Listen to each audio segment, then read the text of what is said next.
Hello, good morning mga Inyans. DCB TV. Please subscribe ng YouTube channel. Click the notification button para update sa video ni upload ko. Ang vlog natin ngayon is i-vlog natin yung Lingayen Binmaley Dagupan Bypass Road. Bigyan ko yung update mga Inyans. Okay mga Inyans, just keep on watching. Ito pala yung mga Inyans ang Binmaley Lingayen Binmaley Dagupan Bypass Road. Yun yung mga Inyans, papuntang highway yon. Ditong area na to. Ito naman papuntang Lingayen ito, Lingayen. Ayan mga Inyans, hindi pa tapos. Ito yung update. Ayan, ito yung bike lane yan, bike lane. Siguro bike lane yan kasi nasa gilid eh. Ito yung ano lang to. Bali 2 lanes siya, 2 lanes. 2 lanes to, papunta lang doon. Tapos ito yung kabila naman, mayroon namang bike lane doon din. May bike lane din naman. 2 lanes din yan, papunta din siguro papuntang Lingayen.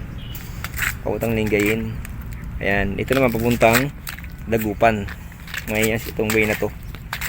Okay mga Inyans. Mga Inyans, ganina, galing tayo doon kanina. Ayan, ito yung ito yung ilagay natin kanina. Dito tayo sa bungad.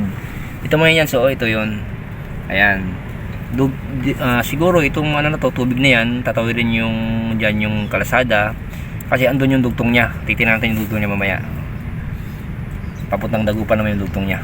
Okay mga Inyans, just keep on watching. Mga Inyans, yun pala yung tulay. Andun yung tulay kanina na pinangayanan natin. Andun yung tulay. Tapos yung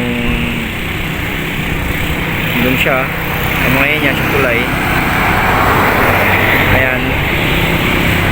Kung kainang pinanggalingan natin yung tulay, tatawid dyan sa may tubig dyan. Tapos yung mga Inyans, may ginawang kasada din dito.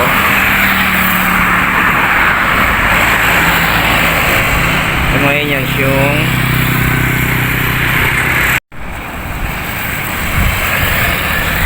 mga Inyans, papuntang Dagupan yan, yung kasada na yan. Dugtong yun sa dun sa may nakita ko yan sa Lingayen.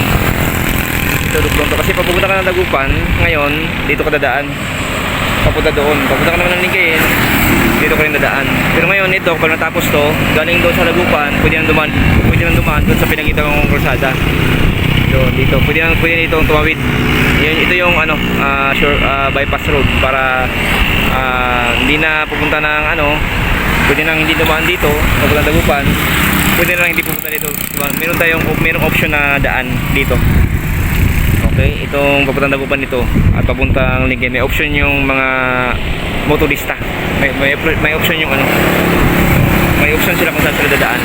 Ayan mga Inyans, maraming salamat sa panonood sa update ng Lingayen Binmaley Dagupan Bypass Road. Salamat sa panonood. Sana nasa mabuti kang kalagayan. Keep safe everyone, more power, and God bless. Bye bye.